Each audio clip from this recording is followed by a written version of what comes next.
All right, council members, that means gets us just to the 2 police-related items and to the 4 items that we can't consider until we get to 4 o'clock. Mr. Sard, do you want to lay out what your changes are while we're all here before we take a break?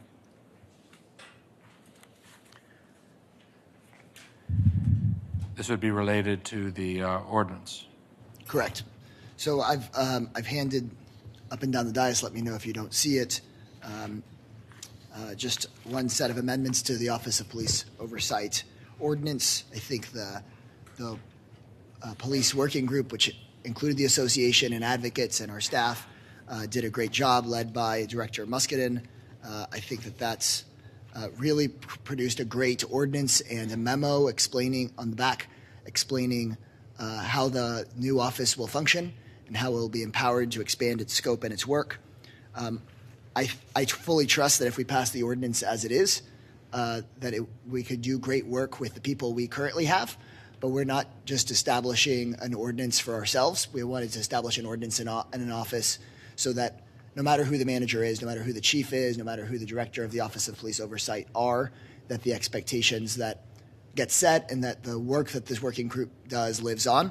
And so I largely moved things that were in the memo into ordinance to make sure that we memorialize that work. And then I made 2 changes to the ordinance to reflect the important work that were done in labor negotiations. So if you look at the yellow amendment, there's one amendment to the definition section, and that is an amendment to the definition of complaint, because the definition of complaint as written in the ordinance is just the way we can do it under Chapter 143 currently without a contract. However, when we negotiated in the contract, we actually have negotiated to expand the definition of complaint. And so this ordinance change reflects what I think makes a lot of sense, which is the definition of complaint will be whatever we're allowed to do under law or whatever we're allowed to do under contract. That way we don't have to have any question when we sign a contract whether that works or not. So that's the reason for that first change. Then the next few changes are all reflected in the memo, and I handed out a white printout that has the memo that is attached in backup. And I connected the changes in the ordinance to what's already in the memo, so that you can see here, for example, where we add that the office shall advise the city manager on the public release of video.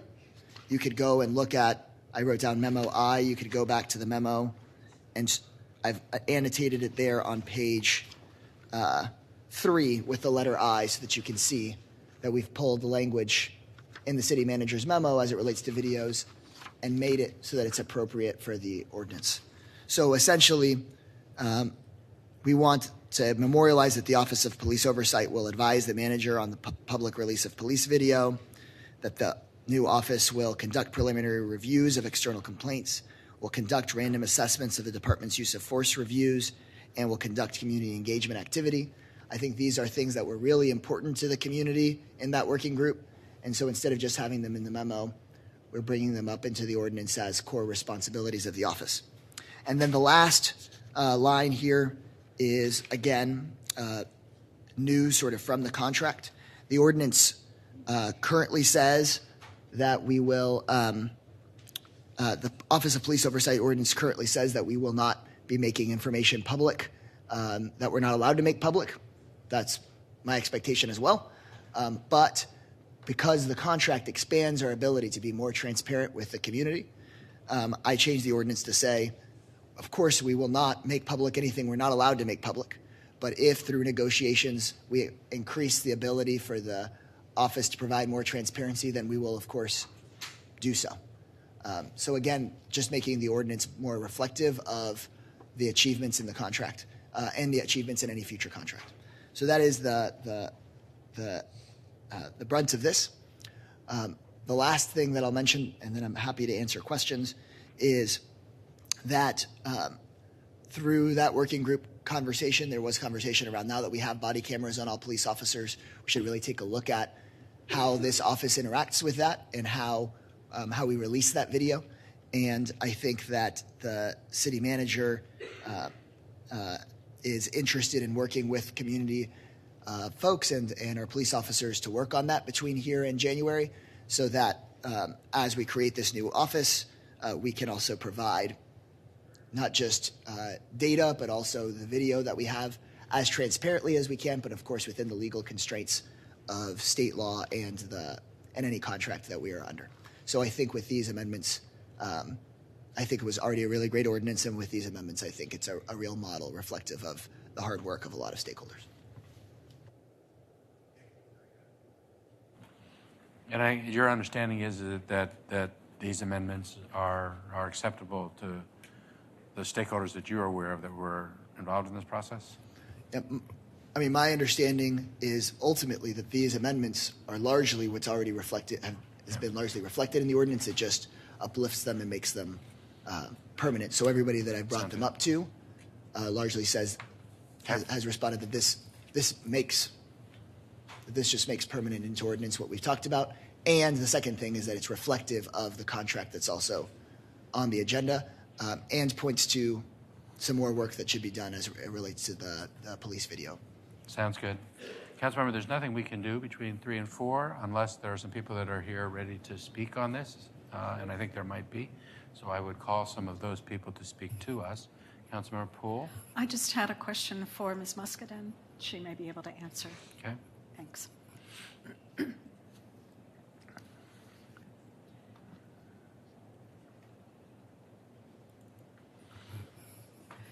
Hi, good afternoon. And first off, thanks for the good work that you put forward to get us to this place, and obviously to all the other staff who have accomplished some pretty important work to get us to this place. I had a question for you about the staffing of the office.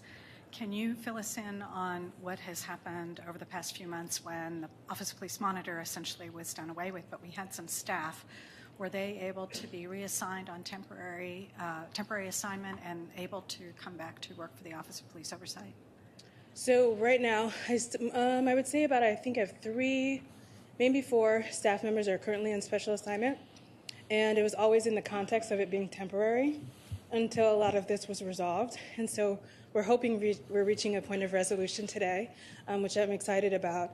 And then I had a staff meeting on Tuesday to talk about the direction of the office, the new direction, and to answer questions to the staff. So we're hoping to, come back to some normalcy, and we discussed some additional training that will be happening. And I'm really excited to announce this, that working with the director of the Seattle Oversight, and he's coming to Austin with his lead investigator to help train some of our staff. So I'm really excited about that opportunity and building that relationship. And that's some of the stuff that we talked about at our staff meeting on Tuesday.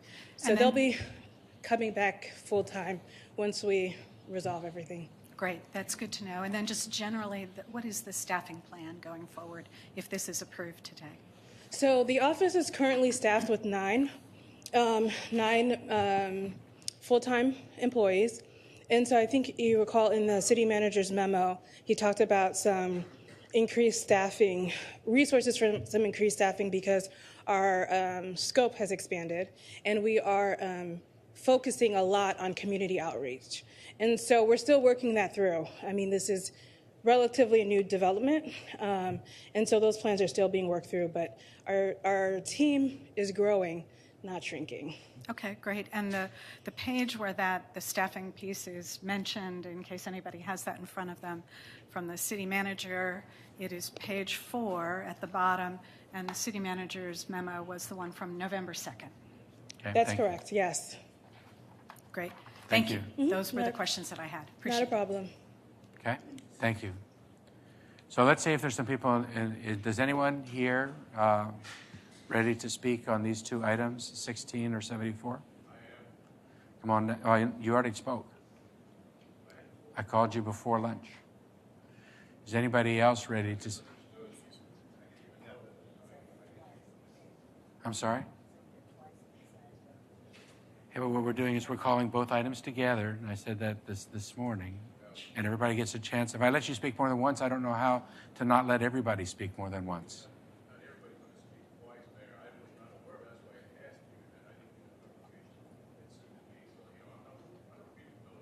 Why don't you come on down, Mr. Pena, if you misunderstood what I said. That's okay, come on down.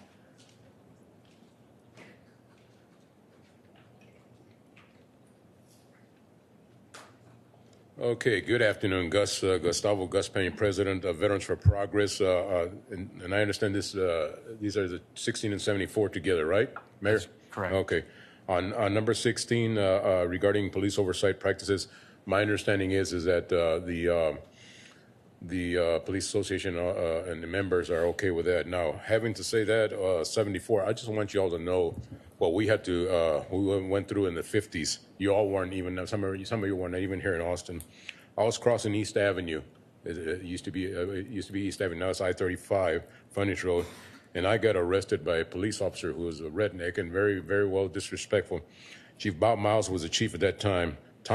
Mayor Tom Miller, not for a lack of a better term, unarrested me. So I know about what is going on here also. I'm also a former discrimination complaints investigator for the feds also. So I'm supporting here what has happened, you know, and I just feel that it should have been a lot more individuals in the process. But I'm for these two things. If I'm supporting the officers.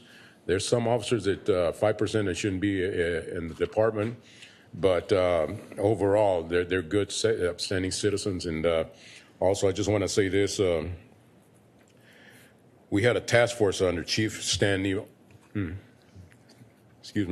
Chief Stan Nee, and that's why I say we know how to address police issues and relate as it relates to the community. So I just want to say is thank everybody that got together and formed this, and it is good for the community and it's good for the police officers also. And I'm going to support both of them, my community and the police officers. And Box, the president of the association, thank everybody for working together in what is in the best interest of the community and the police officers. I support the police officers heavily, and I know I'll hold them accountable also if anything, any negative goes on. But anyway, I just want to thank you all very much for the way you voted and allowed what they had to say. So if they're good with it, I'm good with it also. And thank you for allowing me to speak, Steve, because, you know, I don't feel good, man. So I just got out of the hospital yesterday, and I'm probably going to have to go back again. But anyway, thank you all very much for allowing me to speak. Thank you.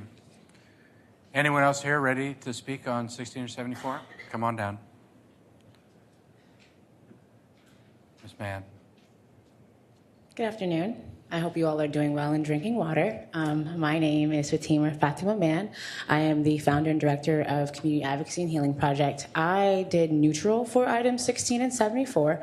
I have a couple of just concerns about how the work groups went in terms of the information that was gathered and who was asked and the time period. I do know that we wanted to make sure we had something, but I'm also recognizing that since doing work in Austin, we continuously do things just to say that we did something, and it may not be the best version of that said thing.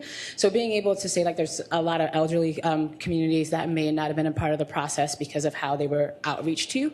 So just being mindful of how we're making sure that we're having communities like St. John's, their housing, you know, associations participate, having Riverside communities participate. Just how are we making sure that that information is getting to the communities that are being impacted, especially because they're doing a lot of work around the Riverside community. They're just thinking about working class citizens, people who have 2 jobs. How are they able to participate in making sure the Office of Police Oversight works for them? So just being mindful that if we're going to have something, we need to make sure it's best practices for all parties involved, not just administration, but also the community, and the community is saying how it works for them. And also being mindful that the community is also people who protect and serve. So you all know that I have my issues with the police system, but they're also human beings, right? So if the Office of Police Oversight, how is that going to make sure that police officers get to be able to talk about other police officers in a way that doesn't get them to, you know, be, I guess, retribution if they decide to go talk against somebody,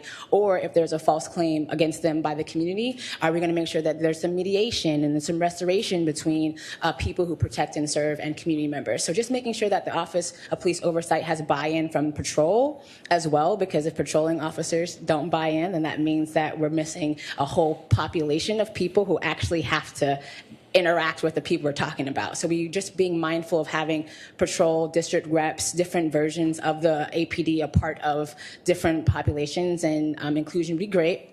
Item 74, I don't think that oversight should be a part of the bargaining process. when I came to you all a year ago, I said that was why we wanted to be at the table. Being at the table meant that accountability and transparency should never be a bargaining chip, and it's still a bargaining chip, and that is a problem. I don't know whose problem that is. Everybody's pointing the finger, at everyone else, but at some point we have to be really mindful that accountability and transparency is a given. It shouldn't be something that is bargained for. It shouldn't be something that we're saying, give me this so that you can have that. The community and the people who are paid to protect and serve deserve to be able to have accountability and transparency. So for me, yes, contract, they need to be able to be assured. No on community advocacy and accountability and transparency being a bargaining chip. Thank you. Thank you. Anyone else here to speak at this point? Come on down.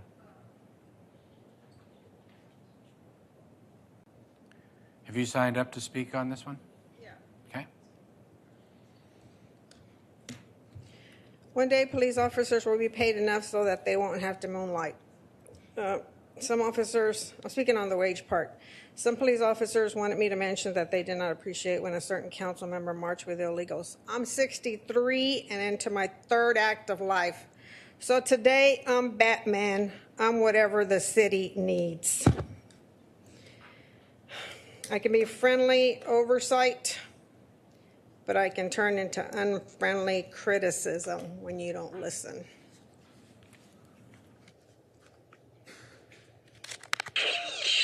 Weapon systems online. It's up to me to stop Mr. Freeze.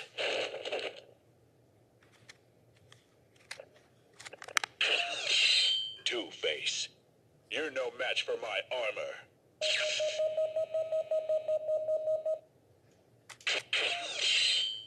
Initiate thermal scan.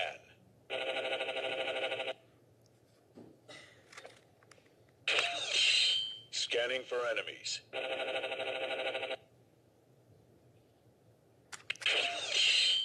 Switch to active sonar.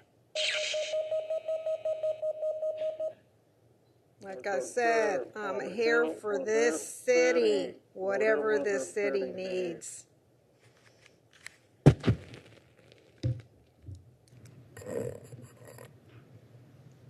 Oh, also, it was me who mentioned to Susanna about the era, and I'm not even on the city's payroll.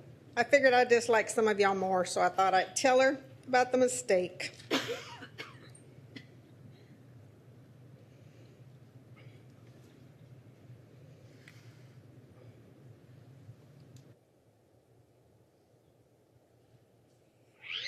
Atomic batteries to power. Turbines to speed. Roger, ready to move out. Batman doesn't like illegal activity.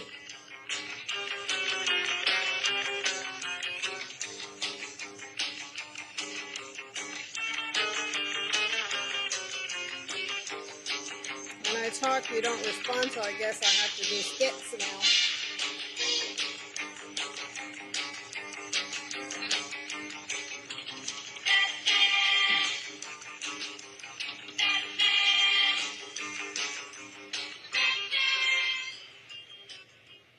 Also, since the illegals asked for money from the public safety, I'm asking for the money that's going to illegals for public safety. Thank you. Mayor, Yes? just because I have prepared comments on this issue, and since we have this time, I'm willing to make them now, so I'm sure everyone on the dais is going to want to make some comments, so if that's okay if I just go ahead and make mine now. It is. If there's no more speakers. Well, I think there might be other people that want to speak Oh, too. okay. But I thought we were done with the people that... But we'll do that before we stop. Why don't you come on down? Ms. Mitchell. Hi, this is Kathy Mitchell. I may just be misunderstanding the process. We were expecting a time certain of 4 o'clock, and there's a bunch of people who are coming. We were going to organize our comments around that. And what we have is I'm giving people an opportunity to speak before 4 o'clock if they would like to. But at 4 o'clock, I'm also going to call for people to speak. Okay. So people that show up at 4 o'clock, We'll be If fine. that's with that clarification, I'll wait until That'd be fine. the time certain. Okay. Does anybody else like to speak now? What we're going to be up against, I think, is that at 5:30 when we break for music, if we're not done at that point with these things, then probably they get picked up at like 11 or 11:30. So I think the goal is to get everybody speaking short so that we get this stuff done. Okay. Yes, Councilman Garza, do you want to speak? Ms. Houston, do you have a question? Can I just ask a quick question? When you say 11:30, do you mean tomorrow or 11:30 tonight? Just not tonight. And tomorrow morning we'd have to talk because that's when we're going to be with the next speaker. I think we're going to get this done tonight by 5:30. I think everybody is locked arms to do that. Everybody that's signed up on this is speaking for it. So no one has signed up speaking against this. So we'll work our way through this as quickly as we can. Councilman Garza, you want to go ahead? Sure. It sounds, everything I've heard from the press conference this morning and just throughout the last couple of days is it seems it's a foregone conclusion that this contract's going to pass. In fact, I think one of the papers seemed to write it that it has already passed. But so that in mind, I wasn't, in the interest of time, I didn't want to say anything. I wasn't going to say anything, but I thought this has been such an important conversation in our community that I did want to make a statement on this. The special called meeting on the police contract back in December was, I can honestly say, the most emotionally tough meeting I have ever been in as a council member. There were over 200 members of our community asking us to vote no on the contract because they wanted more accountability and transparency. With over 7 hours of testimony for and against, and in the end, we directed the city manager to go back to the bargaining table. My vote was not a vote against the police. It was a vote to keep talking to each other, even though that has been what's been in the media most prevalently was that this council rejected that contract. The motion was to go back to the table. I said at the beginning of this process that I did not believe there were two sides on this issue. I said that one can both be a supporter of police reform efforts and movements like Black Lives Matter and also a strong supporter of our police officers. And this is the position I continue to be in. As a sister of a police officer, I can't even pretend to understand what it feels like to be in a tense situation that could result in a scenario where she fears for her life. I can't pretend to understand the split-second decisions that get made, nor can I attempt to justify or explain how years of discrimination in our country creates unfair biases that affect our actions. Policing is inherently dangerous and many times unpredictable, regardless of how much training you have had. At the same time, as a mother and a wife, I can't imagine getting a call that my child or my husband has been killed by a police officer following what started as a routine traffic stop. But also as a wife and a mother, when I drop my child off at daycare, like many mothers, I know, I hope and pray that she's safe, but that if anything bad happens, there will be someone that will come to help her, and that someone is usually a police officer. I'm grateful we have found common ground on this issue because I firmly believe that at the end of the day, we all want to be in a position where we minimize hurt and fear for everyone. I hope our officers know that we appreciate the work that they do in our community. There was a lot of pain and anger on both sides of this issue in council chambers that night. There was pain and anger for the long history of police brutality in our country. There was pain and anger from officers and families of officers who are truly some of the best our community has to offer. I hope we can now move forward in a way where each side stops thinking that this is a side, but as the necessary work towards progress. In my comments before the vote, I stated that I hope we get to a place where we can be proud of what happened that night. I hope that we can be proud that we've had a hard and raw conversation, and from that we were able to get to a place where everyone, activists, police officers, family members, and leaders, feel like they are a valued part of our community. Thank you to our city manager and to our labor team for getting us to this place today. Thank you. Mr. Van Nino, can you come down for just a second?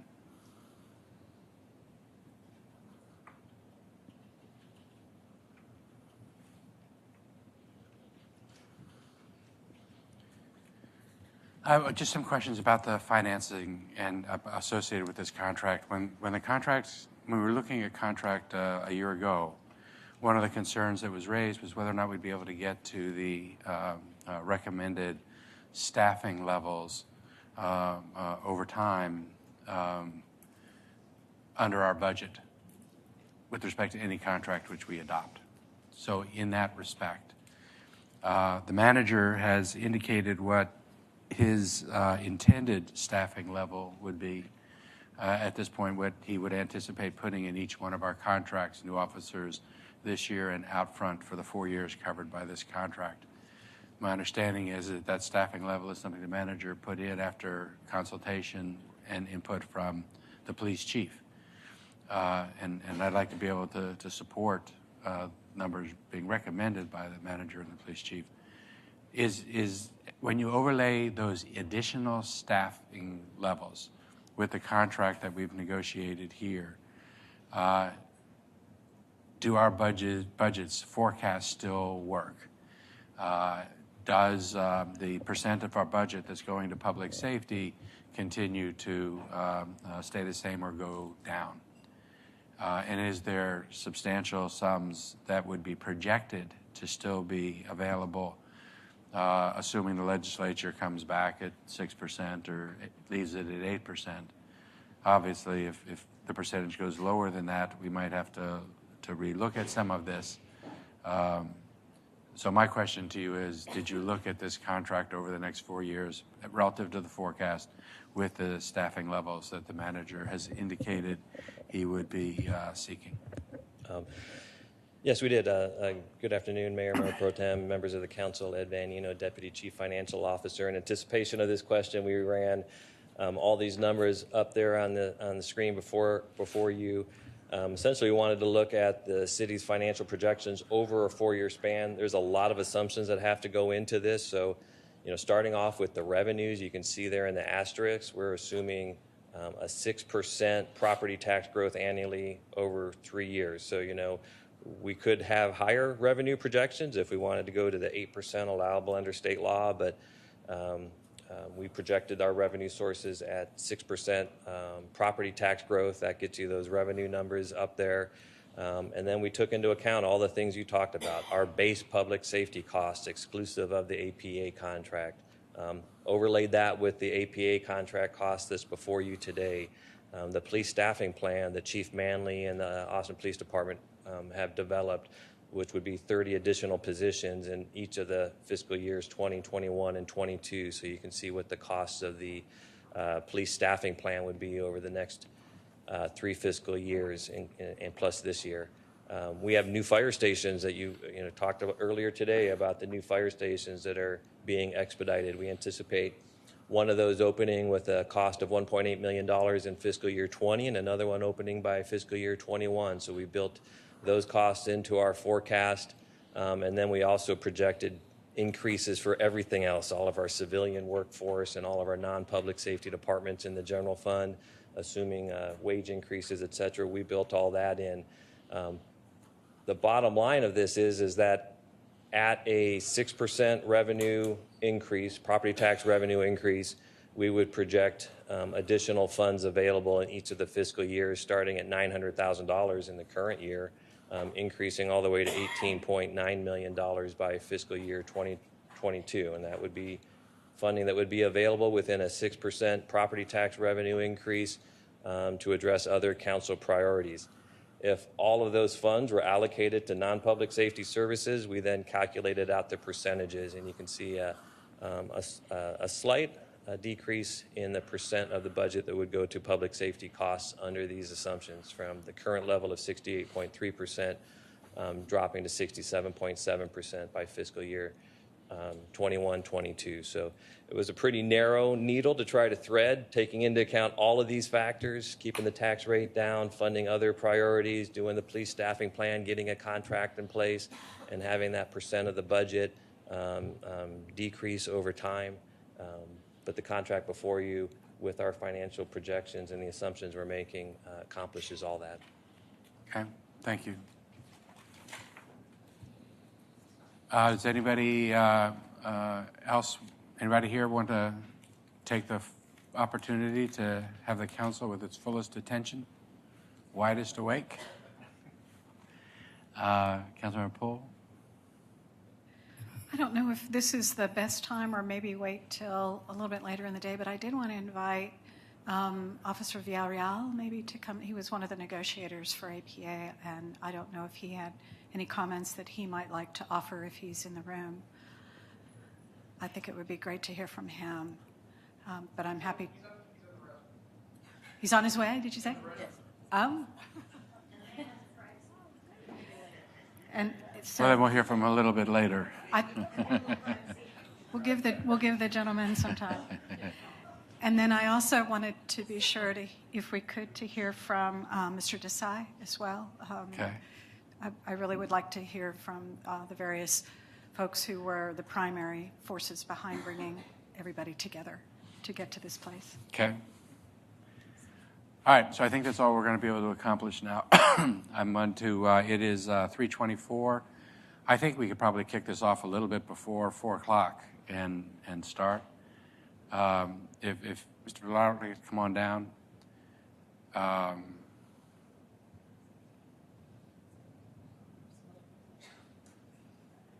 And then I'm going to propose we come back 1:45 and see if we have some people here that, so we can kick this off as we go into 4 o'clock. Yes? I was just wondering, it looked like some other people had come in. I didn't know if there were anyone else who had signed up that I'll wanted ask to again. speak.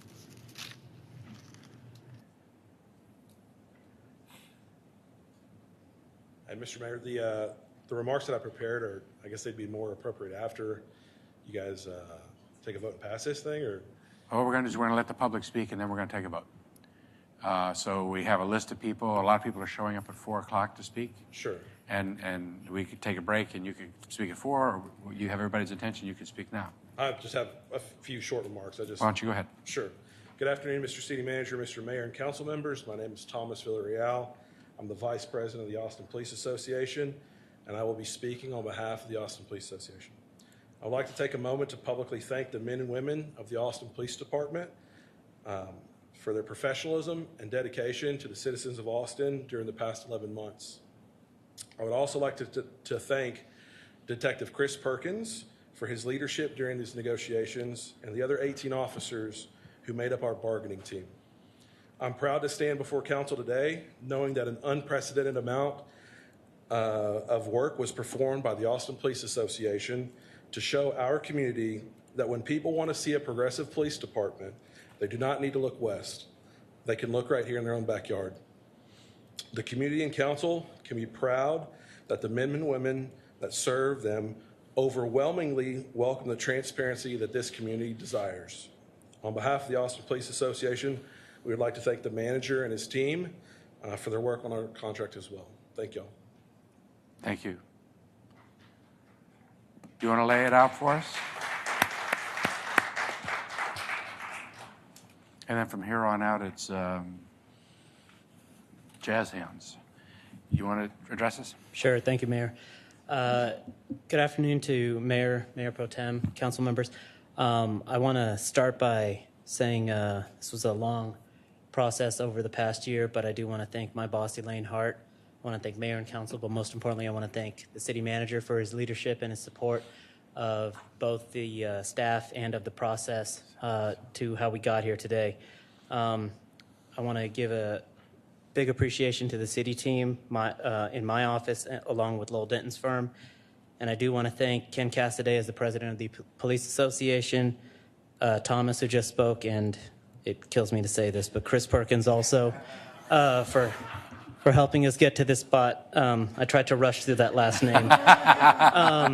But, you know, they did come in to the table. It wasn't the ideal situation for what happened in December, but they came in with the focus just to focus in on how can we go from where we are to where we want to go, not looking back to what happened. And I appreciate their attitude and their focus on looking forward and not backwards. Through the past few months, we've had some very hard conversations at the table, outside of the table, and I think the result of that is a contract that I hope Council will pass today, which gives a lot more strength to our oversight office and is a lot more fiscally conservative than what was presented in December. And I do want to thank everybody involved in helping us get here.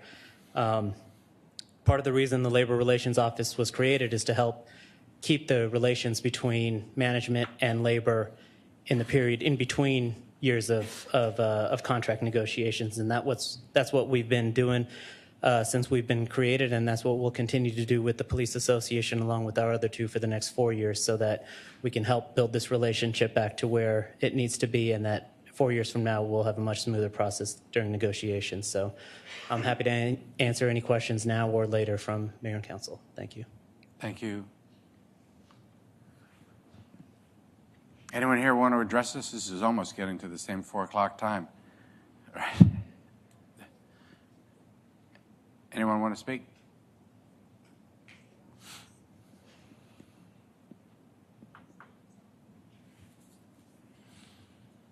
Chaz, you want to speak now or you want to wait till 4? I'll wait for a few more people. I like an audience.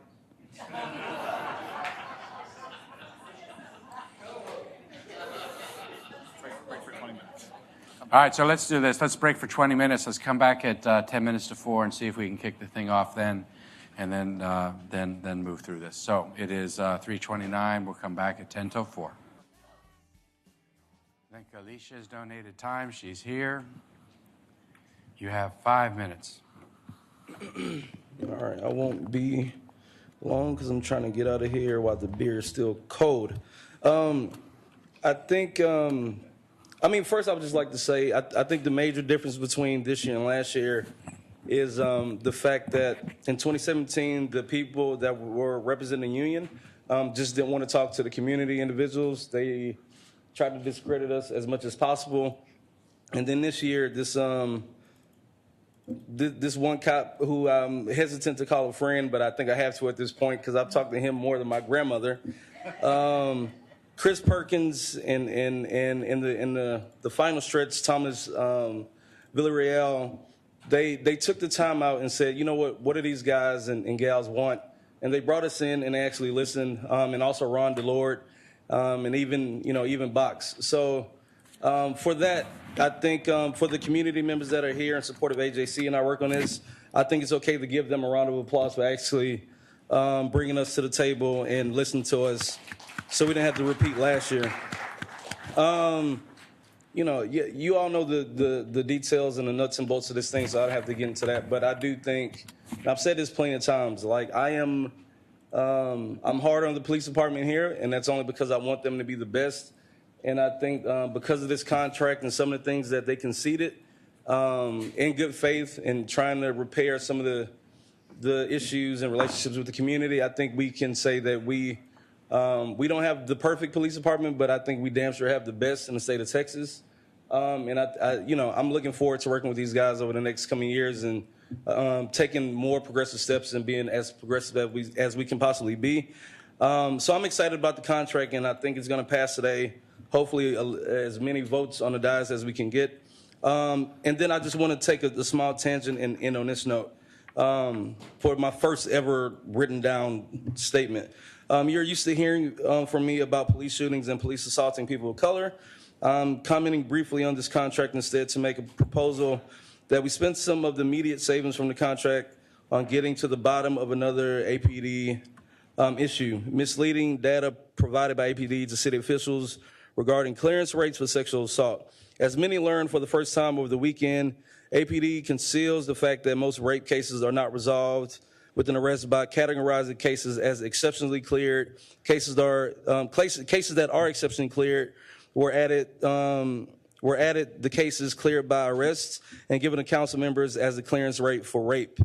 The two reasons a case can be exceptionally cleared are because, one, the DA rejected the case for prosecution, or the survivor stopped cooperating with law enforcement. Either way, the alleged perpetrator went free. We need to better understand why our police department is failing to investigate sexual assault cases. That's why I'm proposing that we set aside at least $150,000 of the money saved by approving this contract to do an independent review of APD sexual assault investigation by an outside expert. I know we live in Austin. I think Austin is the best city in the world, and I think we have to do a lot better, and I think we can be a leader in actually taking sexual assault serious.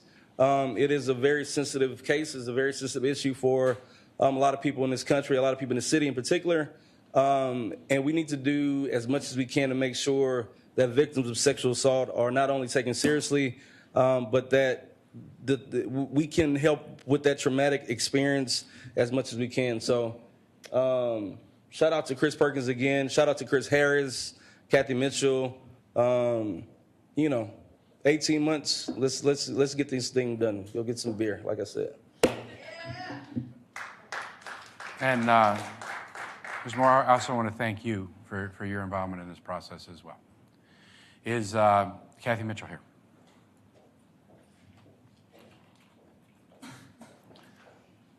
While she's coming down, is Rebecca Bernhardt here? Why don't you come to the other podium? You'll speak as soon as Ms. Mitchell is done. You have 3 minutes. I will be brief. Thank you. It took us a lot of work to get here. I want to thank council because having done this work for a very long time, one of the key differences that really made this different from the run-up to the last contract and frankly the run-up to every other contract that there ever has been is the degree to which many people, many of you on council, all of you, listened to the community. You took our meetings. You read our reports. You teed up questions that came out of what we said, and you asked staff to investigate. You determined for yourself that we actually brought something to the table. We knew what we were talking about. We were not wrong. I know that seems simple, but to a lot of the folks who were coming to you and coming to you and coming to you, feeling heard, feeling respected, and feeling that when we brought you something, you listened, you thought about it, and you thought, that is actually an important point. I need to account for that when I think about how this contract fits into the big picture of my goals as a council member. So I'm here to say, Greg Kassar, thank you. You have always met with us, always been a leader, always worked with the nonprofit and activist community. Madam Alter, Councilwoman Alter, that's such an awkward set of words. You listened, you asked amazing questions, and you always kind of stuck to your questions until you got to the bottom of things. Ann Kitchen, amazing heart. You came to our forums, you listened to the people and what they had to say. You were impacted by what you heard. It was clear, it was wonderful. I probably don't have enough time to go through everyone. Jimmy Flanagan, thank you for meeting with us. Mayor, thank you for meeting with us. City Manager, thank you for meeting with us. Kathy Tovo, Ora Houston, Delia Garza, Poole, thank you. We couldn't have done this without your commitment and your willingness to hear us out. So thank you. Thank you. So before before you speak, is Suki McMahon here? What about Angelica Cogliano?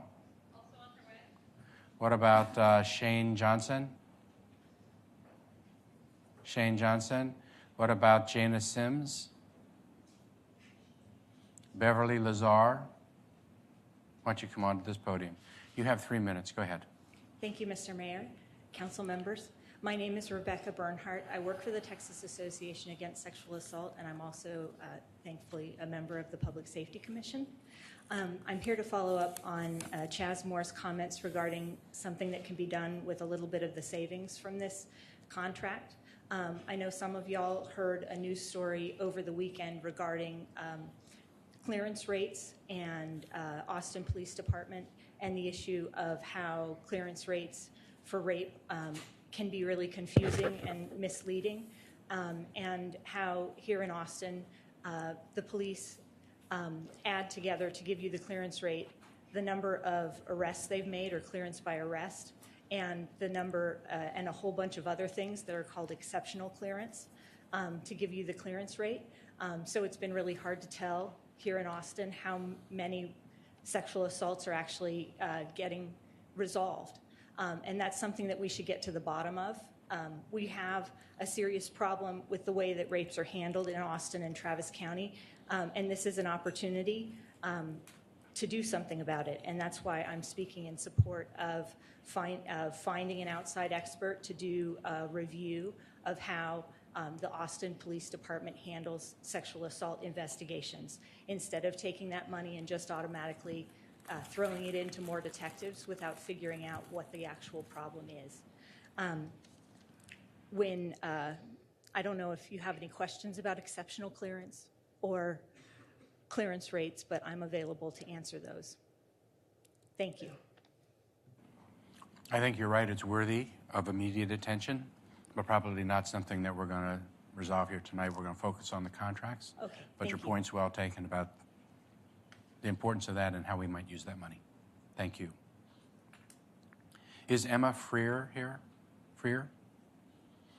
What about Joey Gidseg? Thank you for that. Is Paul Kinsey here? Quincy? Paul? No? What about Roy Woody? What about Jared Brackenridge? Zach Schlachter? Okay. Donating time to someone else? Okay, I'll call Sue Gabriel. I'm sorry? I can't hear.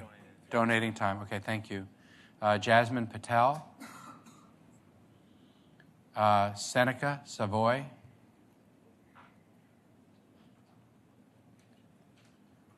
And you have time donated from Ashkan Jahagri.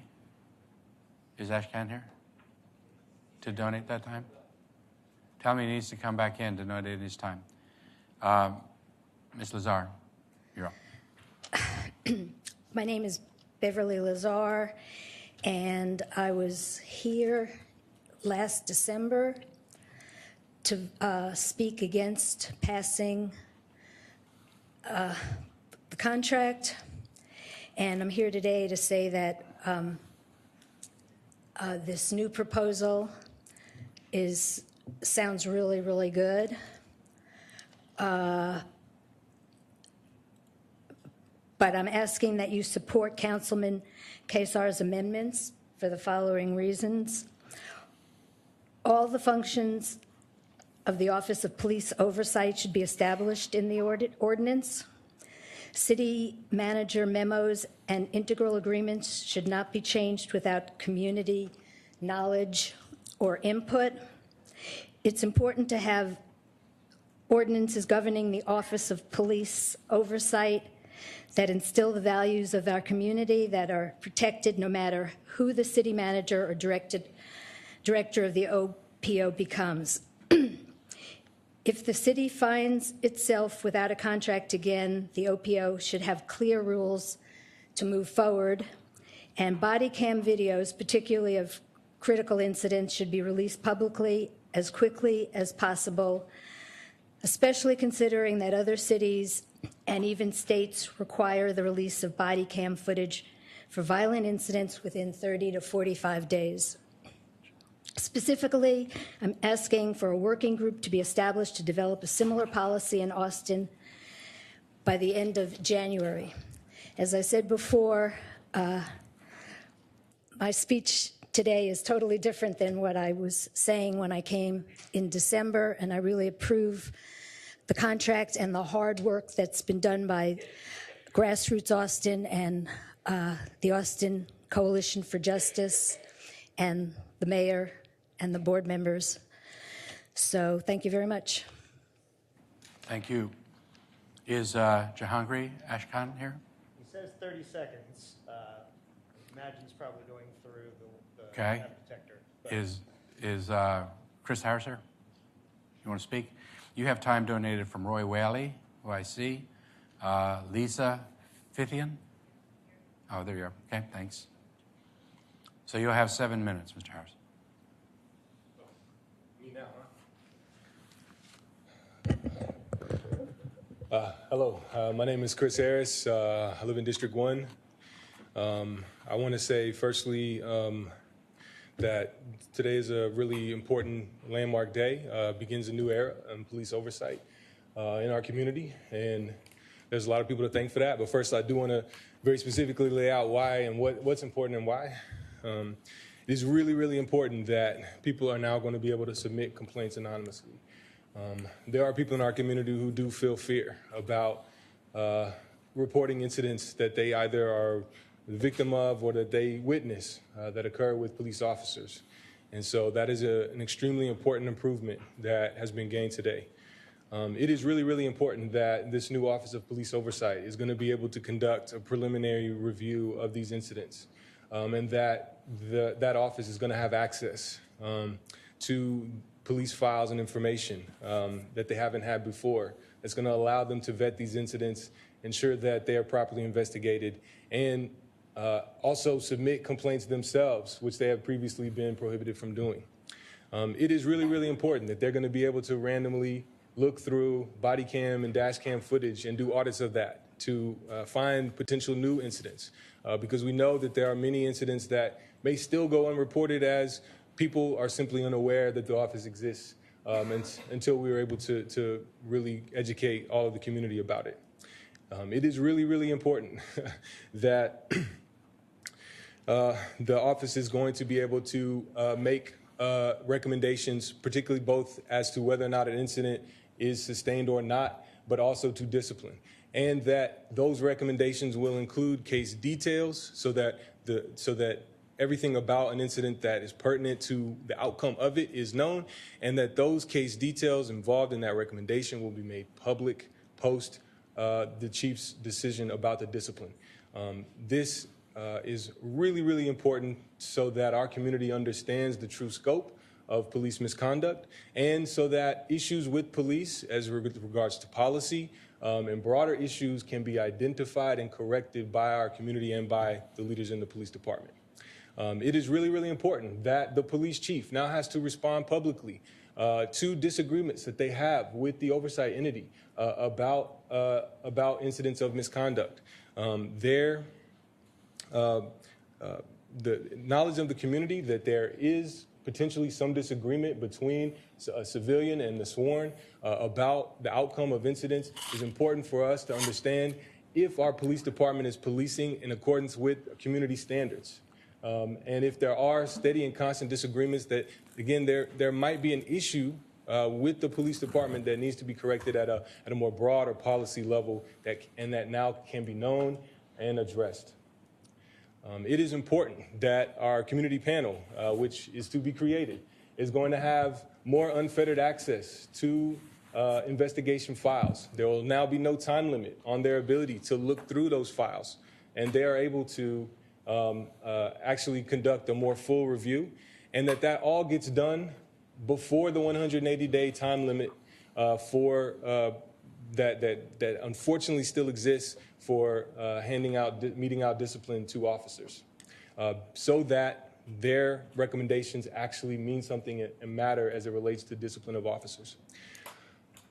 It really, really is important that police misconduct records will no longer be downgraded. Suspensions will no longer disappear into written reprimands that are no longer considered for either promotions or future discipline decisions.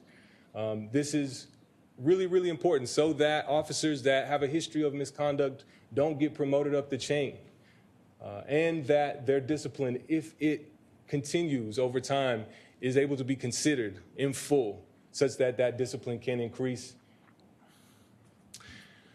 There are additional transparency and accountability gains that I don't even have time fully to go into today that are included in this package of information, this package that you all are considering today.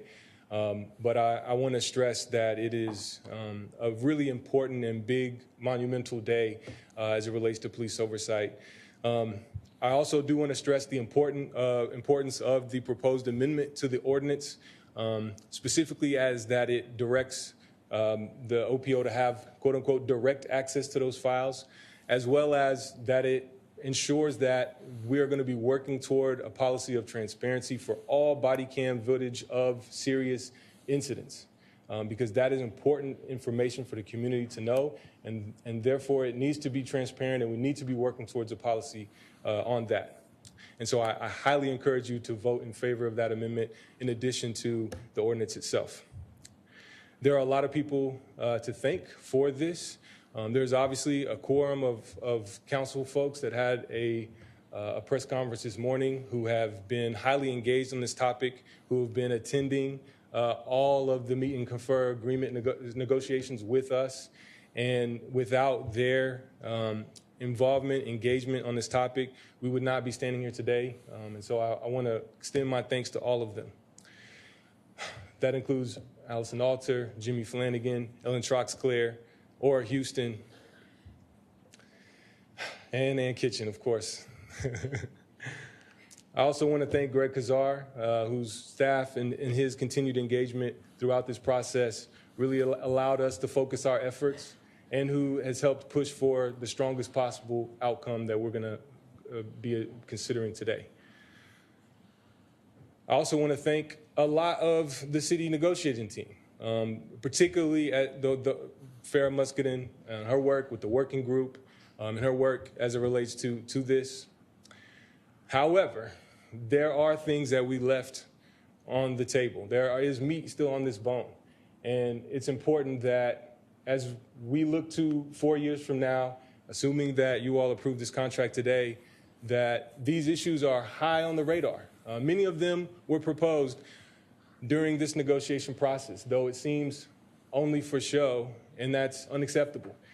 The 180-day rule limiting the ability for discipline to be rendered after 180 days from an incident is simply unacceptable as it stands.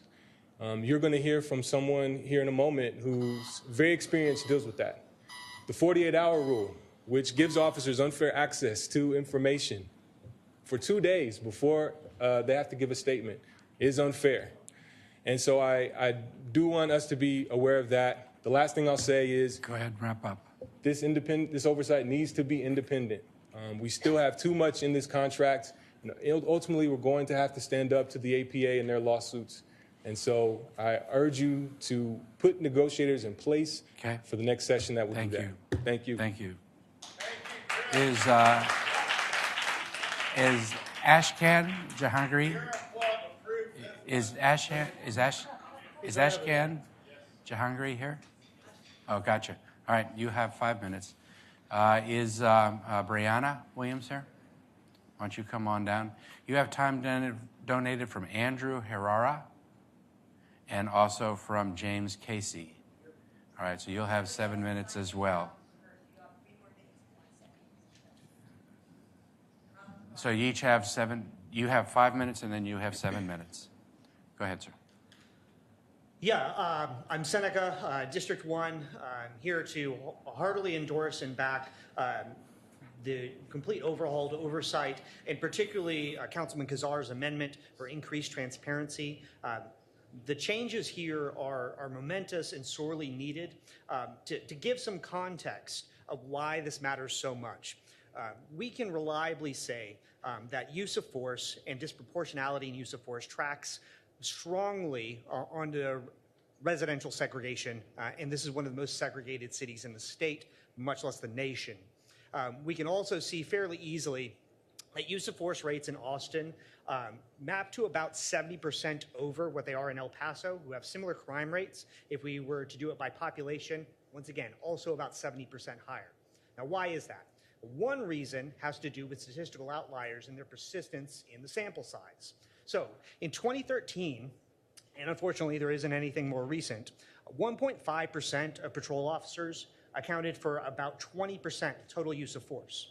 Now there's only one reason that happens. That's because statistical outliers stay in the pool, right? And that is not a coincidence. That is a direct product of lack of anonymous complaints. That's a direct product of lack of auditing authority for the oversight body, right? That is a direct consequence of barriers towards finding officers who have behaviors that are outliers, right? One situation where a few bad apples is very much true. And you've now put yourself in the means to actually do something about that. But it requires follow through, right? It will require not only that we follow up on complaints, but that we seriously use audits. To compare a little bit, my job is in a call center, and if I'm nearby an outlier and not complained against, right, I don't get a bad survey, but my hold times are especially long. My calls are going to get pulled. People will listen to all the calls with holds and find out the exact reasons for them, right, and will get written up. And with the transparency amendment, this is something that citizen review boards can actually do, right? We can look at the behavior and context in which use of force happens and see if it's appropriate, right? Not just as an accusation, but see if there's a pattern of behavior, right? Because the pattern matters more than the individual incident does. So if we want to get that under control and restore community trust, right? Get it where people are not afraid, we have to get rid or at least change the behaviors of people who are outliers, who are using the most force, right? Well, there are large numbers of officers who are using no force whatsoever. But the rest of them, right, fall under the shadow of those who are vastly disproportionate. Finally, we have to look forward to ways of changing the encounters that police have in ways where it's difficult with normal human capabilities to react rationally. Right? There's already been thoughts about crisis response centers. We know that there's models in New Orleans, Seattle, and Dallas that are able to vastly improve this. And we've all read the audit. We know exactly where we stand in the national rankings in terms of mental health calls. We also, hopefully with Freedom Cities, will have the ability, when we review discretionary arrest, to change those situations where officers are most likely to use force. For example, in traffic stops, which are the second most likely thing to kill an officer, right? By eliminating unnecessary stops that don't add to public safety, we can both save officers' lives and hopefully save the lives and the trust of civilians. So this is a first step, and it is one of the best first steps. I did not expect to see a contract like this today, and I can only say thank you to the people that made this happen, because I know I didn't do nearly enough myself. And I want to say thank you to all the people who did. The contract negotiations last year, along with this council's actions around paid sick leave, were one of the reasons why I stopped being politically inactive. The council's responsiveness to these kinds of measures are exactly the reason why citizens should be engaged, why we are managing to build better government here in Austin, and sometimes with a huge deficit to start. I can only ask that as we go forward, that we continue to leverage the information, the vast amount of information that we're going to find with this, to find ways to make the city safer for its citizens and, frankly, for the officers, too. Thank you for your time. You have a nice day.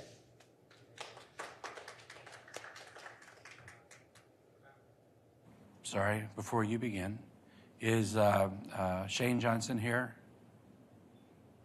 Kristen Lanau?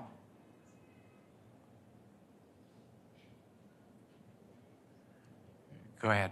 You have 7 minutes. Thank you.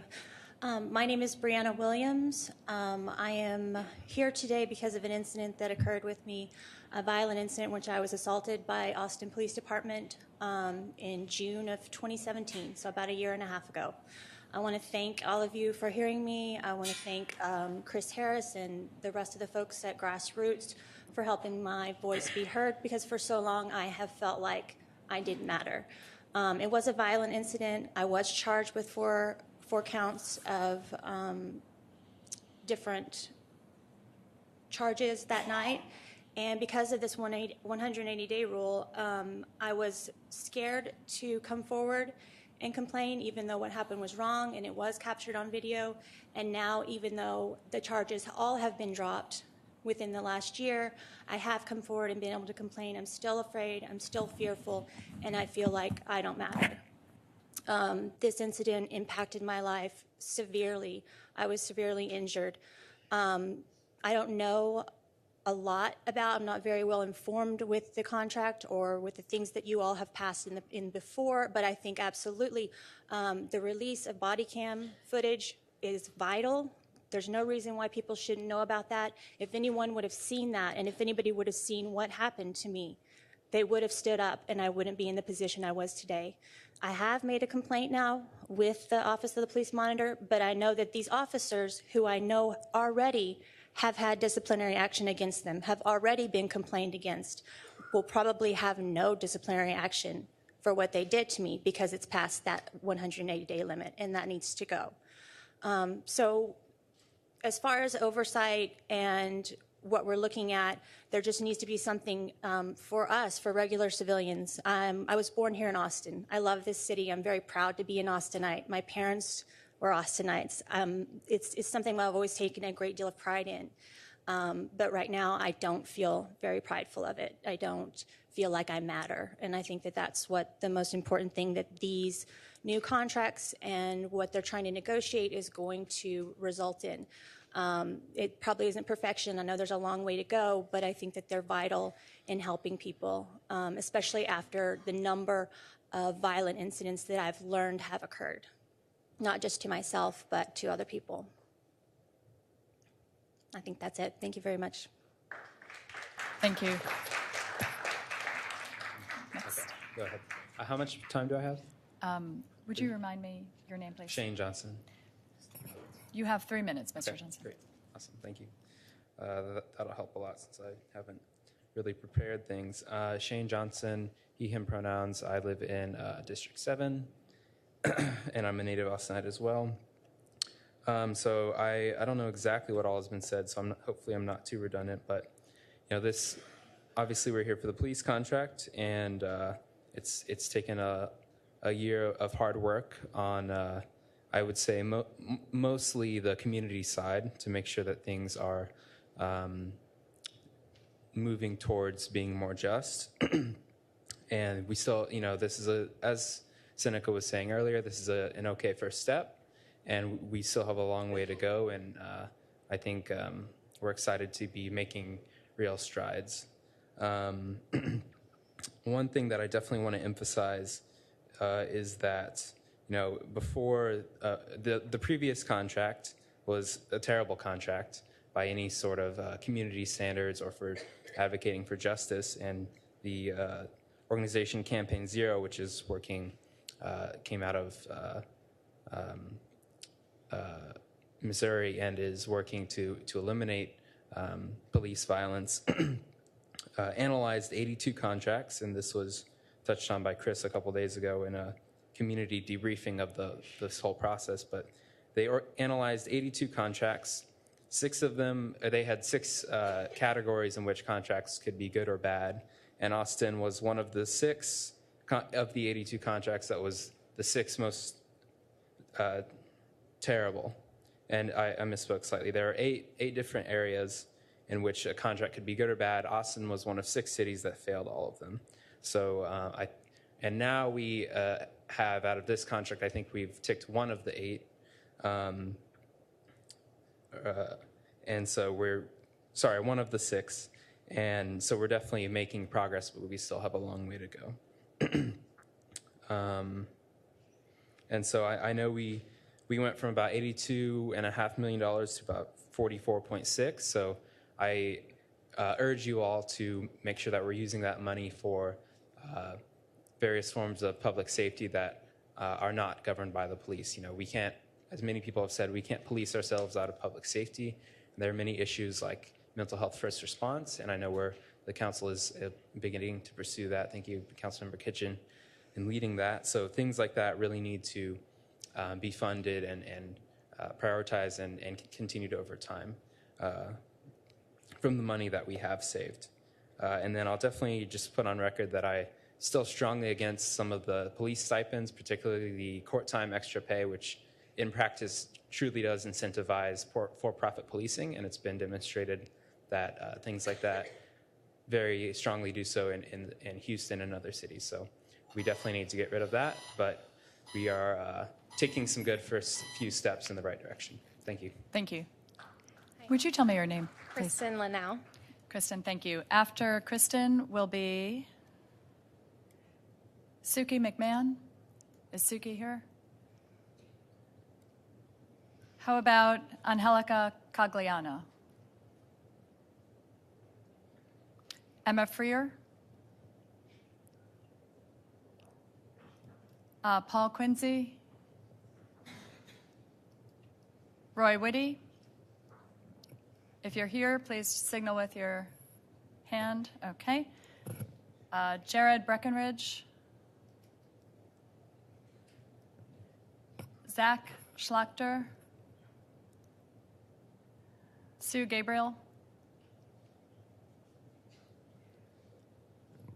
Yasmin Patel? All right. Derek Epp? Okay, so you'll be the next speaker. Let's see, Thomas Fisco here? Okay, you'll have 3 minutes at the appropriate time. Okay, thank you, and welcome. Mayor Pro Tem, How long do I have? right before Ms. Lenau starts, I think you mentioned Ms. Gabriel's name and she raised her hand. I didn't know if she wanted Sue to. Gabriel, okay, great, we'll get to her then. I just wanted to make sure she after. didn't misunderstand. Thank you. And how long do I have? I believe you have just 3 minutes. Yes, you have 3 minutes. Okay. Welcome. Thank you. My name is Kristen Lenau. I live in District 1. I'm here as a member of the Survivor Justice Project. You're probably getting a little tired of us coming in front of you and talking about sexual assault, and I can assure you that we are weary of having to bring it before you every year. But we're here today because of some of the news we received over the weekend regarding clearance rates around sexual assault in the city. And as a community advocate, I've been here for the last 3 years asking for more resources for the police department around this issue. I've asked for resources for sex crimes. I've asked for resources for victim services, as well as for the lab itself, because I believe that survivors have a right to report, and I believe that the system should be equipped to handle them appropriately when they do come forward. But I'm at the point as an advocate in this community where I can no longer stand in good conscience in front of you and ask for more resources for the department until we start seeing some transparency. We've been asking for transparency on sexual assault cases for years now, and we need to see some tangible results on that. And our survivors, they deserve better. We hope to see some continued oversight as a part of this contract negotiation. We hope to see some changes being made, and we hope that you will take this seriously for the survivors that do decide to engage with our system here, because there are so few that want to do it in the first place, and we have a responsibility to handle them better when they do decide to come forward. So thank you. Thank you very much. Mr. Epp, before you start, is Jackson Bacart here? Great. And Thomas Fisco? Did Thomas Fisco come? You will have 6 minutes. And you'll be followed by Sue Gabriel at this podium. So if Sue wants to come up and be prepared. Thanks. Okay, hi. My name is Derek Epp. I'm a professor in the government department up here at UT, just up the street. Some of my research is on criminal justice, and in particular, I researched the relations between police departments and the community. And so I just wanted to come down today and voice my strong support for the type of pro-transparency measures that are being discussed today. I think what's become clear to me from my research is that these types of pro-transparency measures are going to be a crucial component for cities to implement going forward. The reality of policing is that it has always been a high scrutiny, a high profile profession. That is especially true in a city like Austin, which is progressive and racially diverse. It is especially true now that everybody has a cell phone camera. And so that is just a structural reality of the job. The other thing that's true is that controversial incidents, unfortunate incidents, even tragedies, they are occasionally going to happen, and we can hope that they don't happen, and we can work to minimize them, but these things are going to happen, and they are going to probably going to be caught on video. And so the question, what's being decided here today in part is if Austin is going to be a proactive or a reactive city when it comes to these types of things. And we've seen the reactive model demonstrated to us over the last few years by cities like Ferguson, by cities like Charlotte, by Baltimore, by New York. And what we've seen happen there is these aren't the only cities where tragedies happen, but they are cities where the trust that exists, that could exist between a community and a police department has become fractured to the point where the city and the police department just gets absolutely no benefit of the doubt. So that is the worst case scenario, and you ask, how can a modern city avoid this? And I think, to me, the answer is very much the type of pro-transparency measures that you all are going to be voting on. These are the type of measures that allow a police department and allow a city to stand before its community and credibly claim that we are a police department of the community, by the community, and for the community. And so it starts very much with issues like this.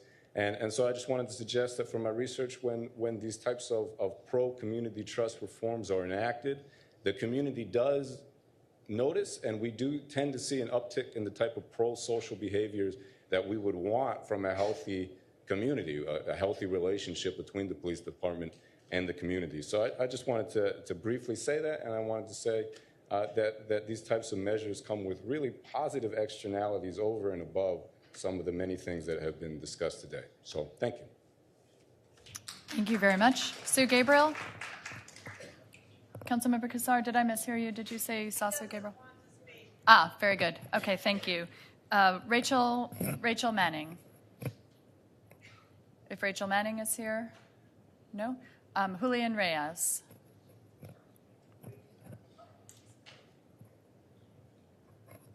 Okay, so we'll hear first from Mr. Reyes. Is Katie Horschman here? Yep, she's right there. Okay. And how about Megan Odden? Great. Rachel, if you would come down to this podium, we'll hear you after Mr. Reyes. Megan Odden? Thank you. Okay. Mr. Reyes, you will have a total of 7 minutes. All right, thank you. Hello, City Council, APA and APD, and all the citizens that roll over y'all. I'm here to give strong support to, or support the amendment plus stronger measures for 74 and no to 16 as well. I'm against referendum, whatever, 16, unless the more citizens are involved in the beginning and there's more release of information, affidavits, reports, complaints, and videos, especially if there's no discipline made. I think that should be released to the public. I want to say that the problem that I've noticed and others in the community that are subject to your rules and your proxy rule is that we have no transparency. Now, without transparency, we can't even have accountability. When I request video of people being run over by cars by the police, I get the runaround. Since basically the 4th of July, I've had the runaround with the Public Information Office, APD. When I make complaints to Internal Affairs, they go nowhere and they don't contact me back. So what we're going to do is add a couple more measures of mediation above a system that is clearly not open and transparent and clearly not working. The negotiators themselves are involved in, Justin Berry, for instance, has assaulted me and almost killed me for filming the police. And due to technicalities, he's so far gotten away with that, and the Internal Affairs cleared him of that. Ken Cassidy also assaulted a man for petting a horse, and there was no accountability there. So I still have asked repeatedly to council how you're going to hold the police accountable and transparent. And so far, no one has contacted me directly, other than possibly Spencer Crunk. We did talk, but that was through a group. But the individual access to the system and to you guys is clear. You guys are on a pedestal, and I have problems reaching you.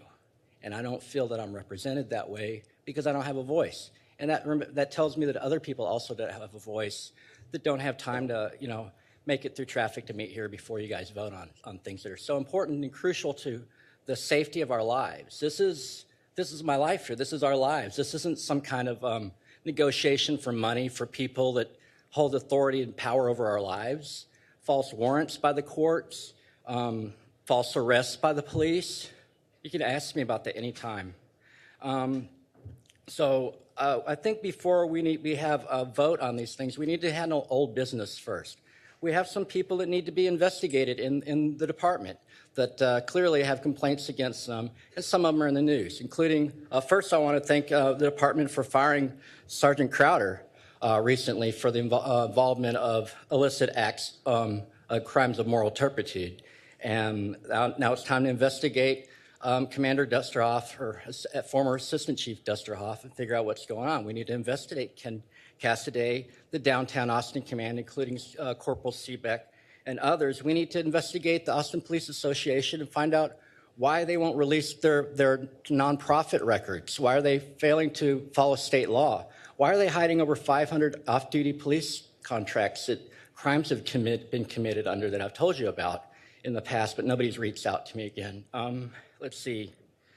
I'm sorry to have to come bother you with these things. I know you guys are trying to roll forward with the money train, but it's our money, and we really want it spent at the right time. Like Chaz Moore told you before, you need to hold it close to the vest, hold your cards, and wait for you to get everything that you want to protect your lives, my lives, your children's life. Everybody that comes through this town is a tourist life, and that's the problem. We can't have a live music capital of the world if the artists aren't free to sit down and rest without getting harassed, stalked, and beaten by the police. Let's see what else we have.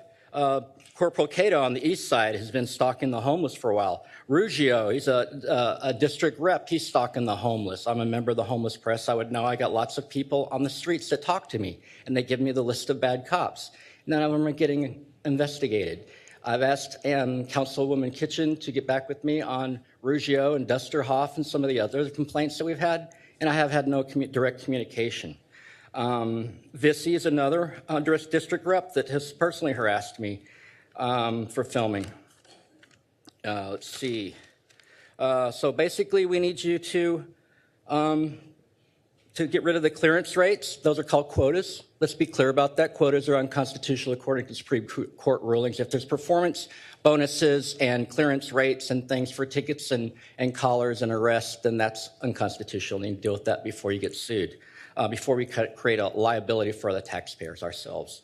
We need to protect Austin women from APD harassment, sexual assaults, rapes by police, jokes about rapes. We dealt with that when we had Hubert Acevedo, our last chief of police. We had him making jokes in the public eye about the rapes of women in the back of police cars. These aren't jokes. Any real people and human beings and leaders would take these things serious and deal with the rape culture at APD and what's going on with the Dusterhoff case. This is endemic of the leadership, and they're leading the people below them, and we have to hold all of the public servants, including yourselves, to a higher standard than an average taxpaying citizen, average Joe like myself. You guys should be held to a higher standard, and that's kind of what I'm here to do.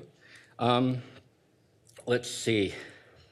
So I just want to say, what do you say about that? What do you say to the women of Austin? What do you say to the citizens of Austin, the people experiencing homelessness, and the people like myself in the homeless press and other press that can't get public information and transparency on body cameras, halo cameras, and other deleted video, and all we do is get the runaround. I'd like to ask Mr. Crunk to reach directly out to myself and grassroots about these issues.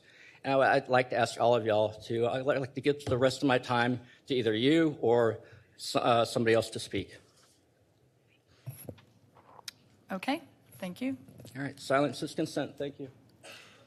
Rachel Manning. And I see Colin Clark in the back, so you have a total of 5 minutes. Okay, thank you. Thanks. And you'll be followed by Michael Nachbar. Is Michael Nachbar here? Very good. You're next up, the next podium, please. Hi, good afternoon. I am here on behalf of Undoing White Supremacy Austin. My name is Rachel Manning. I'd just like to take a moment. If there are folks who are here from USA who would like to come down and stand with me, that would be cool.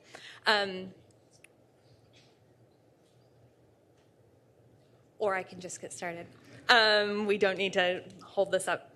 So nearly a year ago, we all made history. Community members by showing up and speaking our truths, and you all, Austin City Council, who courageously voted to value transparency over the fear tactics of the APD and their representatives, the Austin Police Association, and hold these institutions accountable to the communities of Austin.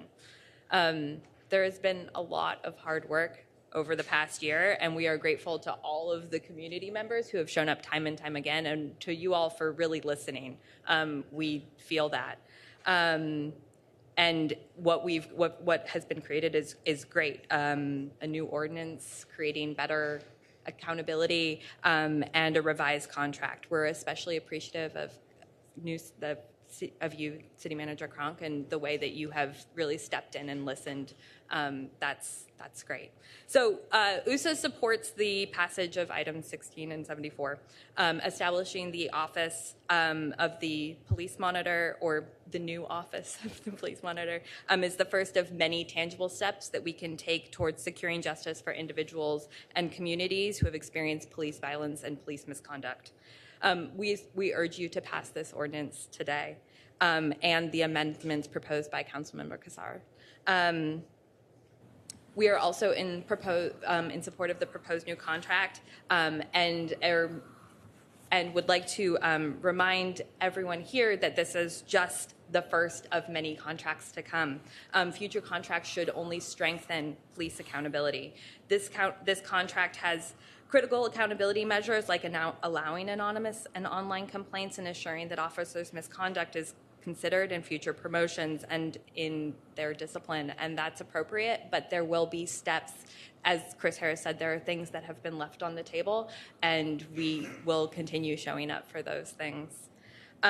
This contract will also save the City of Austin millions of dollars, which should be used for the initiatives that will increase community resilience, like mental health first responders, substance abuse treatment, and low-income housing. We believe that the ordinance and the revised contract are necessary to updates to a system that has not been serving Austin's diverse communities, particularly communities of color. We look forward to continuing to right these historical wrongs by working together, listening with respect, and taking action to dismantle the vestiges of white supremacy that have driven racial discrimination and disparities in policing and law enforcement. So we look forward to continuing to work with you all on this in the future. Thank you. Thank you. Mayor, Michael Nachbar is at the podium, and then I believe Jackson Bacart had donated time, but that time was not used, and then we can go back to the people who weren't here earlier. Good afternoon, Council. My name is Mike Nachbar. I'm with DSA, and I'm speaking in favor of 74 and of Councilman Kassar's amendment. We talk a lot about how Austin's a unique city. It's unlike other cities, especially in Texas. It's this one liberal city in a very conservative place, but Austin's also a unique city in other ways. According to Campaign Zero's data, we had the most killings of citizens by the police force between 2013 and 2017. Of all cities as safe as Austin, and we are one of the safest cities in the country, we had the fourth highest murder rate by police of citizens in the country. As a comparison, El Paso has a very similar crime rate to Austin, and in that same time period, police killed 72% more people in Austin.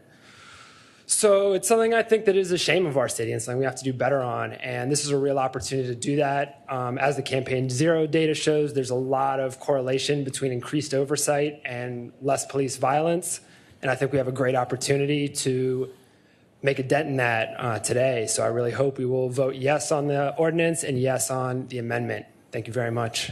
Thank you. Is Eric Goff here? Why don't you come on down? Is Michael Nachbar here? He just spoke. What about Jackson Bocart? Do you want to speak or no? Got it. Eric, go ahead. Hi, my name is Eric Goff. I'm here on behalf of Aura. We believe in an Austin for everyone, and that applies to police oversight too. We want to make sure that when people are on the streets that we talk so much about with street design, that they have the opportunity to feel safe on those streets in every situation. It's also incidental, but how you design those streets can specifically make those streets safer, slower, and reduce the need for traffic stops, which can lead to all these incidents that we've talked about already that I don't need to readdress. But street design and street safety play directly into interactions with police, and so it's part of the larger picture, larger context of how this police oversight can happen. It'll provide data for all sorts of useful things and will be extremely beneficial for you as you have a goal of reducing not just violence from interactions with police, but violence from interactions with traffic overall. So we definitely support this ordinance as well as the proposed amendments. Thank you for your time and consideration. Thank you very much. So best as I could tell watching, even while I wasn't here, you've gone through this list twice.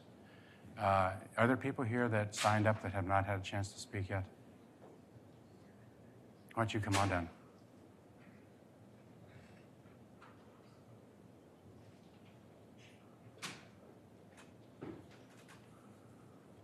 Introduce yourself, please. Hi, council members, thank you for your time. This is for item 74. My name is Hannah Sanko, and today I want to add to the concerns that have been raised around the sexual assault handling in our city. It's important to know, I think, that I am a sexual assault survivor that reported to Austin Police Department. My case was also one that was exceptionally cleared. And today what I'd like to share with you is an email that I sent to Chief Manley back on September 6, 2018, regarding some concerns that I personally experienced as an advocate. Chief Manley, I'm reaching out to you as a concerned citizen of our Austin community in regard to the handling of sexual assault cases here in Austin.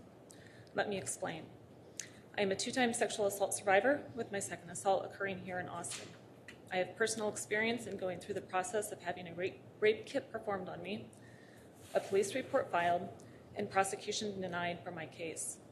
With my own personal journey being closed years ago, I have since committed myself to helping to improve the landscape for how sexual assault is viewed and handled in our community. I have worked alongside with organizations such as the Safe Alliance and People's Community Clinic. I have also begun publicly speaking about my own personal story and my work in the sexual assault advocacy space over this past year. Please note that all of my work in this space is 100% volunteer with zero personal gain other than hoping I can help make a difference. This past April, I was thrilled to have received an invitation to join the multidisciplinary team for the Sexual Assault Kit Initiative grant kicking off here in Austin after APD was awarded such by the Bureau of Justice Assistance U.S. Department of Justice. Since my engagement on such, though, my concerns regarding the handling of sexual assault cases by APD has only increased. Let me provide further context. As part of the Saki launch meeting and training, it was communicated that APD Assistant Chief Joseph Chacon would provide opening remarks with Assistant City Manager Ray Ariano joining in attendance. In the end, neither occurred, leaving the impression that this initiative simply wasn't high enough priority for either of these individuals. Additionally, it is important to note that DA representatives and certain sworn sex crimes personnel were not in attendance either. During the first day of kickoff, I witnessed APD staff state that they were resistant to the idea of their processes being evaluated as part of the initiative, as they felt nothing was needed for improvement. As we have a 9% sexual assault report rate in Texas, I believe that it is ignorant and even potentially negligent for anyone in this space to claim that improvements cannot be made. I've heard that APD sworn officers have been removed from the Austin Sexual Assault Response and Resource Team. While I'm not clear on the reasons behind this decision, it has left me questioning once again how committed APD is to seeking improvements in the handling of sex crimes in our city. I witnessed senior members, the lieutenant and victim services supervisor, take control of the meeting discussions, disallowing for open dialogue, as well as an overmanagement of the team's perceptions, both of which left me disheartened as to whether real change was desired. Last week, I learned that 2 of the key personnel leading this project, Elizabeth Donegan and Kara Boyd, have been removed as the new project direction is being sought. While I have just recently met both of these leads, they gave me hope that change and improvement via this project was possible. I deeply question what is going on within the sex crimes unit at APD. I also question whether APD feels that there is even a problem to be solved here. I recognize that these questions can be raised for most sex crimes units across our nation. I, however, would love to see Austin take lead in bringing change to this space. I can tell you firsthand that the system is broken on many levels. I also believe that it is not unsolvable if the right people at the right levels share in that sentiment. The right person here in Austin is you. I welcome the opportunity to sit down and discuss this matter with you at your convenience. I know you are busy. I know you have more on your plate than I could imagine. I also know that every day people's lives are changed forever as victims of sexual assault right here in Austin, while 99% of their perpetrators are walking away free and clear. Only you can decide if this is a significant enough concern for you, your staff, and your city. I sincerely hope that you prove my doubts and concerns wrong. I think it's important to close and let you know that I never received a response to this email. You can go ahead, finish your thought. Okay. And the only response that I have received from APD, not in response to this email, was a letter indicating that the existing Saki work group is being dissolved. I would no longer be a part of it, and that it is being replaced by 6 executive heads.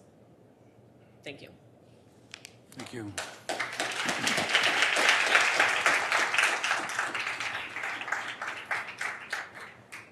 So I think several of us, Manager, have raised the same issue relative to that report, and you indicated that you'd be getting back to us right away on that, because I think that's a highest priority. We need to move that, understand that. Is anyone else here to sign up to speak on the contract or the ordinance? That gets us then up to the dais. Does someone want to make a motion on the approval of the contract? Mr. Flanagan makes the motion. Is there a second to that motion? Councilmember Alter seconds that.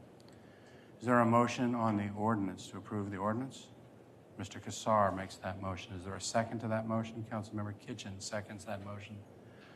Councilmember Kassar, you want to, real short because you laid it out for the council earlier today. You have an amendment to that ordinance. Is there a second to the Kassar's amendment? Councilmember Alter seconds that. Is there any discussion? Any objection to including that amendment?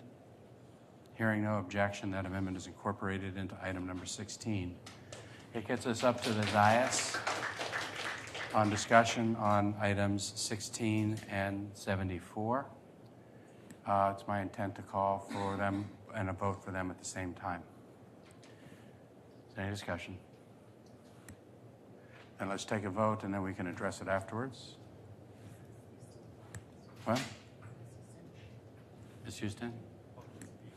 What? Do we know where Ms. Houston is? She's up top? Okay. Oh, she's right here.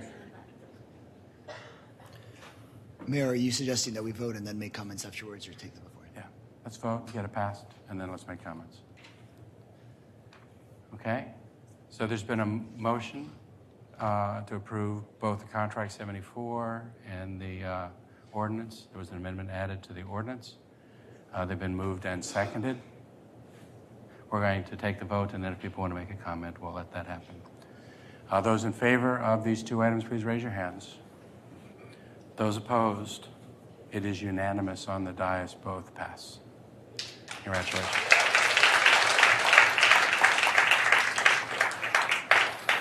Council, you have 4 items for public hearing, but before you get to the public hearing items, if people want to talk, they certainly can. I'm going to leave the dais probably right after we finish talking. Councilmember Alter. I believe we are stronger when there is no us versus them, but a we who are committed to securing the best future for Austin. This agreement embodies cooperation across a diversity of perspectives and reimagines what public safety can be in this city. Thanks to everyone's dedication and willingness to innovate, we now have a contract that honors our officers and their sacrifices, restores trust within the community, and enables us to meet critical needs throughout Austin. Finally, I would like to say that I'm very proud of this dais. I want to thank the city manager. I want to thank the Police Association and all of the advocates and everyone who helped us to learn along the way and to create and to craft a contract that we in Austin can be proud of. So thank you.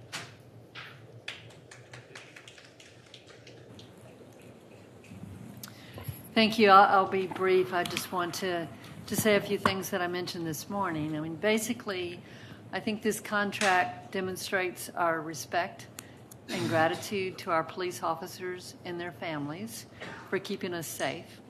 I think the contract demonstrates the importance of building community trust, as well as committing to our city's future.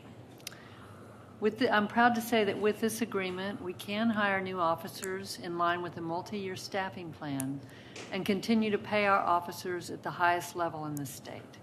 So I want to also add my thank you, my sincere gratitude, and congratulations to everyone that was involved in this. It was a difficult process, as others have said, but it's just a really impressive demonstration of what we can do as a city when everyone comes together.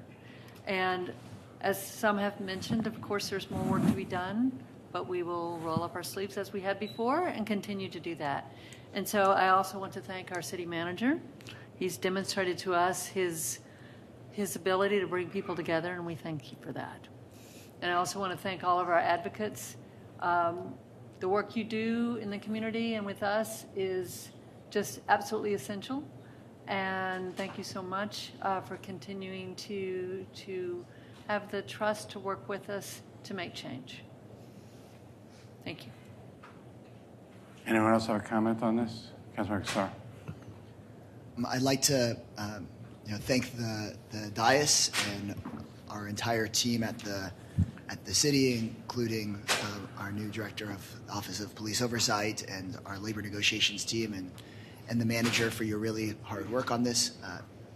And of course, I know our entire dais and our community is working hard to get the best agreement that we could for all sides on this. I also like to thank you all for incorporating this amendment language into the ordinance. As I laid out earlier, I think we will see how this all works and continue to modify it and do the best that we can. But it seems like one critical step laid out here in the amendment language is for us to work on our body camera policy to continue to provide as much transparency as possible and as much use as we can out of the major investment this dais has made over the years in those body cams. And I think there'll be likely community meetings and some reports back to council hopefully early next year. We also still have big questions to resolve around staffing. I think that this agreement gives us more flexibility to make decisions on investing in public safety, and look forward to the conversations about future conversations about how much staffing is appropriate and how much investments in other areas address public safety. And I think that's an ongoing part of the conversation. But by getting these things passed today, it really opens the door for us to be able to think creatively in that area rather than to be overly constrained. And so I think that's again another benefit of the vote. I do want to highlight for the next round of police contract negotiations some of the things that were brought up. We did not get everything that we wanted, but I think that that's part of what having a negotiation means. I think one of the biggest changes that we got from this contract from the last one will be that we will really be able to see when there are disagreements between our Office of Police Oversight and our police chief. And I think that those should be generative disagreements where we'll get to learn a lot. Because of the push from the community and our labor negotiators and the vote of the police association, we will, in many of these cases, be able to actually see why there's a disagreement. The facts of the cases won't be hidden from public view, so we can actually publicly discuss what it is that's going on in our city and where there may be tension. And I think through that sunshine, we can hopefully heal and we can hopefully make things better.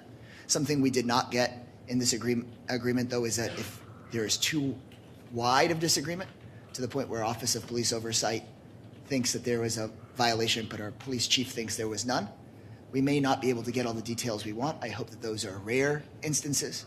But I think the reason I describe that is just because I think it's important for us to know what some of those details are and air that now, because we're just about to be headed into several years of this particular system.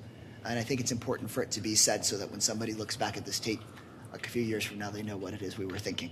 So I think we got so much, and I think it's going to help. And of course, we didn't get everything, and folks can hopefully think as we head into the next contract how we become even more transparent. But coming out of the nitty-gritty details, to me, I think that this council and the community took a really bold step a year ago to stop for a moment and think about what it is that we really want. And I'm really, we didn't all know how that was going to go. I think members of the association, members of the community, people on the dais didn't know how it would all go. But I think that step showed real leadership on the part of the community, And I just want to thank all of the groups who worked so hard to hold us accountable and to really ask their government to not just go through the motions, but to stand up for what's right in this moment. And I think that gamble really paid off. And I didn't know how it was going to go. I probably didn't imagine we were actually going to get to this spot. And that's, I think, thanks to the people of Austin, and thanks to every single person involved in this who really showed up and stepped up and overcame expectations. Thank you. This has been this whole contract negotiation has been a long process going on more than a year. And it's been a difficult process at times as well. And I think that if you look at this process, it's shown Austin at its most challenged and also at its best. I think that the product we have today is Austin at its best. And the way that we were able to achieve it is Austin at its best. And I think the product of this negotiation, the ordinance and the contract, are going to do right by this city over the next 4 years. The people that I would call out that I think we need to give real special thanks to include members of this dais that raised their hands in a way that councils in the past have not, to raise and bring attention to issues, and quite frankly have taken a lot of pressure for having done so. And the courage in that environment, I think, is to be applauded. I would give special thanks to the association, which I think negotiated in good faith a year ago and did everything that was asked of it and reached an agreement, to have the council say no to it, and then came back to the table in a very constructive way, a very helpful way, in a way that involved conversation with lots of different people. And this contract negotiation doesn't happen unless both parties are willing to make that happen. I think special thanks needs to go to Farah, who is embarking on this new job. And if there's any indication from how you started this job, I think that your department will lead the country. And I'm just real proud of you and the effort that you made in the work that you did with the community. And then finally, I think we need to thank the city manager. Quite frankly, I think you picked something up that very few people expected you to resolve on the timing that you have, although everybody expected you to resolve it. But when I think back at what it was we were looking at in terms of characteristics, as we were looking at competitors for the position, when we were filling the position, we were looking for characteristics that would help this community get through some of its historical and most emotional challenges. And so far, the way that you handled the budget and the way that you handled this, you have a pretty high batting average at this point, so thank you. Mayor? Yes. I would also call out, give a shout out to the negotiating team that worked so hard. You know, they've spent countless hours, and they came to my office and, you know, explained everything that was going on in the process. So I really want to give a shout out to the negotiation team for all the hours that y'all spent. And I know y'all worked very hard and spent a lot of hours and days and months on this project. So thank you. I concur in that too. Anything else before we move on? Yes, Flanagan? So I just want to thank everyone for their comments and reiterate their thanks. There's been a lot of players involved in a very difficult conversation, from those of us on the dais to the negotiators to the staff to the community that have all participated in this process. But I also want to especially thank the staffs of our offices, my chief Marty Byer and others who seemingly worked on this day in and day out, attended the negotiating meetings, something I don't think council staffs have ever done in the past, and I think it really helped ensure that our offices were engaged in this process in a way that we haven't been engaged in the past, and thanks to the manager for your leadership on the staff side to make sure that we got to today flipping a unanimous no to a unanimous yes, and I think that's really good for the whole city. And I would add to my list the community as well. I meant to. Sorry. Sorry. Manager. Just again, Mayor, Council, members of the community, this was a challenge that I walked into when I joined this team in February, and certainly the process that has brought us to this point has been an important one. And so I am proud to be part of a team and a city that allows us to have both the important oversight that our community deserves, but also to support our men and women that are in our law enforcement departments. And so I specifically want to give a shout out to Devin and Farah and to our police chief, to Mike Croning and the law department. We had a great team to get us to this point. But again, all credit goes to our citizens, our residents that we dedicate every day to ensure that we are serving you and doing the best that we can to move our city forward. So thank you. Councilmember Trostler. So I said this morning, and I'll say it again, that having a safe city is the most important thing that this dais is charged with. We spend a lot of time on all kinds of other issues, whether it's zoning or whether scooters should ride in the road or the sidewalk or how to support small businesses, all these things. But none of that matters if nobody wants to live in Austin because they don't feel safe here. So, and we can't do that without our police officers. So. There was somebody from the department said earlier, this police department welcomes the transparency that this community desires. And that is just really, I think, embodies the reconciliation that we saw here today. So thank you to not only everybody who's been mentioned earlier, but also just to the police officers, I guess, who have been out there during this time, not really involved in this conversation at City Hall, but have been uncertain about their future with the city. I just want them to know that we value you. We appreciate the service that you provide, and thank you for sticking with us throughout this process. I'm looking forward to bringing forward or working with my colleagues. I've talked with Councilmember Kitchen about bringing forward a resolution to make sure that we're following through on the staffing plan as recommended by the city manager and making sure that we're adding the officers that we need as our city grows. So I look forward to working with my colleagues on that, and thank you all for your efforts on this issue.